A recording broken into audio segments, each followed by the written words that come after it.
Hi అందరికీ. 'అఖండ దీపం' 40వ భాగంతో మళ్ళీ మీ ముందుకొచ్చేసాను.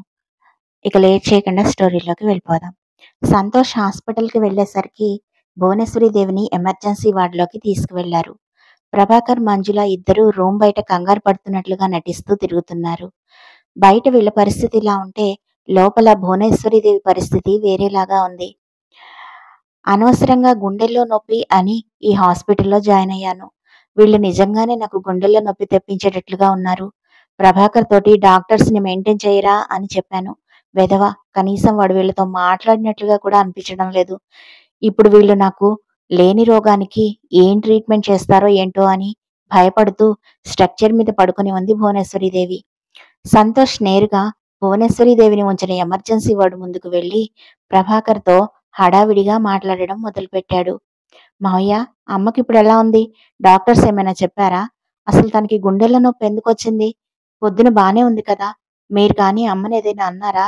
అని అంటూ వరసగా ప్రశ్నలు వేయడం మొదలుపెట్టాడు సంతోష్. ప్రభాకర్ సంతోష్ దగ్గరికి వచ్చి అతని భుజం మీద చెయ్యి వేసి నెమ్మదిగా, సంతోష్, కొంచెం ప్రశాంతంగా ఉండు. అక్కయ్యకి ఏమీ కాలేదు. జస్ట్ గుండెల్లో దడగా ఉంది అంది. అంతే. డాక్టర్ చెక్ చేస్తున్నారు కదా! నువ్వు ఆల్రెడీ హాస్పిటల్ వాళ్ళతో మాట్లాడినట్టున్నావు కదా! అసలు మమ్మల్ని మాట్లాడే అవకాశం కూడా ఇవ్వలేదు వాళ్ళు. భువనేశ్వరీదేవిని లోపలికి తీసుకువెళ్ళిపోయారు. లోపల ట్రీట్మెంట్ జరుగుతోంది. ఇంట్లో కూడా అంతగా భయపడాల్సిన విషయాలేమీ జరగలేదు. ఏదో క్యాజువల్‌గా తనకి కొంచెం గ్యాస్ ఫార్మ్ అయి ఉంటుంది. దానికే మనం గుండెల్లో నొప్పి అని అనుకుని హాస్పిటల్‌కి తీసుకొచ్చాము. అంతే. అంతకు మించి ఇంకేమీ లేదు అని నచ్చచెప్పడానికి ప్రయత్నం చేశాడు. సంతోష్ కోపంగా ప్రభాకర్ వైపు చూస్తూ, అమ్మ ఇంట్లో విలవిల్లాడుతూ పడిపోయింది అని నువ్వే చెప్పావు కదా మావయ్య! మరిప్పుడు ఇలా మాట్లాడతావేంటి? అమ్మకి ఏదైనా జరిగితే మీకే, మీరందరూ బానే ఉంటారు. అనాథ అయిపోయేది నేను. మా అమ్మకేమీ జరగకూడదు. అంటే ట్రీట్మెంట్ మంచిగా ఇప్పించాలి. అందుకే నేను డాక్టర్‌కి ఫోన్ చేసి ముందే మాట్లాడించాను.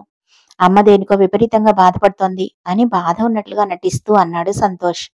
మంజులు కలుగజేసుకొని, మీ అమ్మ అంతగా బాధపడ్డానికి ఇంకా వేరే కారణాలేముంటాయి సంతోష్? తను కోరుకున్నట్లుగా సరయుకి నీకు పెళ్లి జరగలేదు. వేరే ఎవరితోటో నీ పెళ్లి చేయాల్సి వచ్చింది. నీ జీవితం ఇలా అయిపోయిందే అనే బాధ తప్ప వదినకి ఇంకా ఏ బాధలున్నాయి? అంటూ ఇదే సమయం దొరికిందన్నట్లుగా మాట్లాడడం మొదలుపెట్టింది మంజుల. ఇప్పుడు నా పెళ్లి గురించి మాట్లాడే సమయం కాదత్తయ్య. అమ్మ ఆ పరిస్థితుల్లో ఉంటే మీరసలేం మాట్లాడుతున్నారో మీకు అర్థమవుతుందా? అని విసుగ్గా అన్నాడు సంతోష్. భువనేశ్వరీదేవి, బాధ ఏంటో చెప్పమన్నావు కదా! కాబట్టి చెప్పాను సంతోష్. అంతకు మించి వేరే ఏమీ లేదు. తను సరయు మీ ఇంటి కోడలు కావాలి అని చాలా బలంగా కోరుకుంది.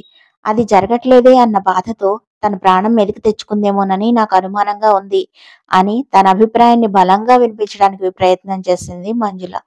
మంజుల ఏ ఉద్దేశంతో ఆ మాటలు మాట్లాడుతుందో సంతోష్ కొంతవరకు ఊహించగలిగాడు. జరిగిన ప్రతి దాన్ని వాళ్ళు ఎలా వాళ్ళకు అనుకూలంగా మలుచుకుంటున్నారో చూసి అతనికి ఒక రకంగా ఆశ్చర్యంగా కూడా అనిపించింది. తనకి అన్ని నిజాలు తెలిసిపోయాయి అని తెలిస్తే భువనేశ్వరీదేవికి మాత్రమే కాదు, వీళ్ళకు కూడా గుండె నొప్పి రావడం ఖాయం అని తనలో తనే అనుకుని నవ్వుకున్నాడు సంతోష్. సంతోష్ ఆలోచనలో పడడం చూసి తను వేసిన ప్లాన్ సక్సెస్ అయినట్లుగానే ఫీల్ అయ్యారు ప్రభాకర్, మంజుల ఇద్దరు. ఇక లోపల భువనేశ్వరీదేవి పరిస్థితి చాలా డిఫరెంట్‌గా ఉంది.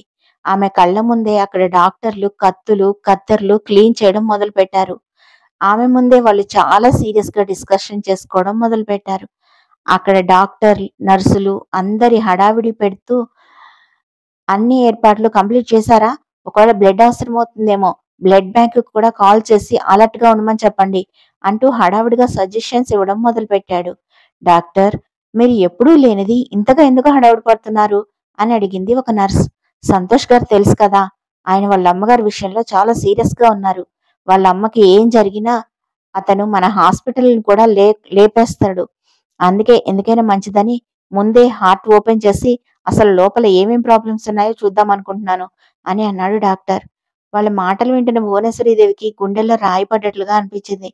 ఓ మై గాడ్! ఈ రోజు నా పని అయిపోయినట్లే. ఏమీ లేని దానికి హార్ట్ సర్జరీ చేస్తామంటున్నారు. ఇక్కడి నుంచి ఎలా ఇప్పుడు తప్పించుకోవాలిరా భగవంతుడా! అనే ఆలోచనలో పడిపోయింది భువనేశ్వరీదేవి. భువనేశ్వరీదేవి అలా ఆలోచనలో ఉండగానే ఒక నర్స్ ఆమె దగ్గరికి వచ్చి, మేడం, ఇప్పుడు నొప్పి ఎలా ఉంది? అని అడిగింది. భువనేశ్వరీదేవి ప్రాణానికి ఆ నర్స్ దేవతలా కనిపించింది. నాకిప్పుడు ఏ నొప్పి లేదు. తగ్గిపోయింది. నన్నింటికి పంపించేయండి అని కంగారుగా అన్నది భువనేశ్వరీదేవి. అయ్యో మేడం! మీరలా లేవకూడదు. మీ హార్ట్ ప్రాబ్లమ్ ఏంటో తెలుసుకోవాలి అని మా డాక్టర్ గారు ఇప్పటికే సర్జరీకి కూడా అన్ని ఏర్పాట్లు సిద్ధం చేశారు. అసలే ఈ సర్జరీని మా డాక్టర్ గారు చాలా సీరియస్‌గా తీసుకున్నారు అని చెప్పింది నర్స్. నాకు తగ్గిపోయిందని చెప్తున్నాను కదా! ఇంకా ఎందుకీ సర్జరీ? చెప్తే అర్థం చేసుకోరేంటి? అని కోపంగా అరవడం మొదలుపెట్టింది భువనేశ్వరీదేవి. డాక్టర్, డాక్టర్ పేషెంట్‌కి బీపీ పెరుగుతున్నట్లుగా ఉంది. పెద్దగా అరుస్తున్నారు. ఒకసారి బీపీ చెక్ చేద్దురు రండి అంటూ కంగారుగా అరిచింది నర్సు. నాకు బీపీ పెరగడం కాదు. ఎక్కడ మీరందరూ కలిసి నన్ను చంపేస్తారేమోనని భయంగా ఉంది అని అంటూ మరింత పెద్దగా అరిచింది భువనేశ్వరీదేవి. డాక్టర్, పేషెంట్‌కి బీపీ అస్సలు కంట్రోల్ అవ్వడం లేదు. ఏం చేయమంటారు? అంటూ మరింత కంగారుగా అడిగింది నర్స్. డాక్టర్ హడావిడిగా అక్కడికొచ్చి, నర్స్ ఆ ఇంజెక్షన్ అందుకో. తను ఆపరేషన్ అయిందాక ప్రశాంతంగా పడుకుంటుంది. ఆ ఇంజెక్షన్ వెంటనే చెయ్యాలి అని అన్నాడు డాక్టర్. డాక్టర్, మీకు చేతులెత్తి దండం పెడతాను. నాకే రోగమూ లేదు. మీరు అనవసరంగా హడావిడి చేయకండి. నేను చాలా హెల్తీగా ఉన్నాను. ఒకవేళ నాకొచ్చింది ఏ గ్యాస్ నొప్పో అయి ఉంటుంది. ఒకసారి టెస్ట్ చేసిన తర్వాత సర్జరీకి ఏర్పాట్లు చేయండి ప్లీజ్ అని కళ్ళ నిండా నీళ్లు పెట్టుకుని అడిగింది భువనేశ్వరీదేవి. లేదు మేడం, మేము అన్ని పరీక్షలు చేశాము. మీకు గుండె చాలా బలహీనంగా ఉంది. ఆపరేషన్ సాధ్యమైనంత తొందరగా చేసి తీరాల్సిందే. మీ అబ్బాయి సంతోష్ బాబు మాకు స్ట్రిక్ట్‌గా చెప్పాడు. మీకేదైనా జరిగింది అంటే మా హాస్పిటల్‌ని రూపురేఖలు చేయకుండా చేస్తాను అని అన్నాడు. కాబట్టి మాకు కొంచెం కోఆపరేట్ చేయండి అని రిక్వెస్టింగ్‌గా అడిగాడు డాక్టర్. ఒరేయ్ డాక్టర్, నీకు చెప్తే అర్థం కావడం లేదా? నాకు ఏ రోగం లేదురా. నేను చాలా హెల్తీగా ఉన్నాను. అనవసరంగా మీరందరూ కలిసి నన్ను చంపేసేలా ఉన్నారు అని అంటూ అరవడం మొదలుపెట్టింది భువనేశ్వరీదేవి. చూసారా మేడం, మీకు అంతకంతకీ బీపీ పెరిగిపోతూ ఉంది. ఇన్ని హెల్త్ ప్రాబ్లమ్స్ పెట్టుకొని ఏమీ లేదు అంటారేంటి? ప్రతి పేషెంట్ ఆపరేషన్ ముందు ఇలా గొడవ చేయడం మాకు కామనే. మీరు ఇంకా ఎక్కువ అరిచారు అంటే మీ కాళ్ళు చేతులు కట్టేసి మరీ ఆపరేషన్ స్టార్ట్ చేయాల్సి ఉంటుంది. కాసేపు సైలెంట్‌గా పడుకొని ఉండండి అని అన్నాడు డాక్టర్. ఇంక ఏం చెప్పినా వాళ్ళు తన మాట వినరు అన్న విషయం భువనేశ్వరీదేవికి అర్థమైంది. భగవంతుడా! ఇకిప్పుడు నన్ను కాపాడే వాళ్ళే లేరా? ఇప్పుడు వీళ్ళ బారి నుంచి నేను ఎలా తప్పించుకోవాలి అని ఆలోచనలో పడింది భువనేశ్వరీదేవి. అసలే కన్నింగ్ బ్రెయిన్ కదా! ఫాస్ట్‌గానే ఆలోచించింది. సడెన్‌గా ఆమెకొక ఐడియా వచ్చింది. దాన్ని ఇంప్లిమెంట్ చేయడానికి వెంటనే పక్కన ఉన్న నర్స్‌ని దగ్గరికి రమ్మన్నట్లుగా పిలిచింది.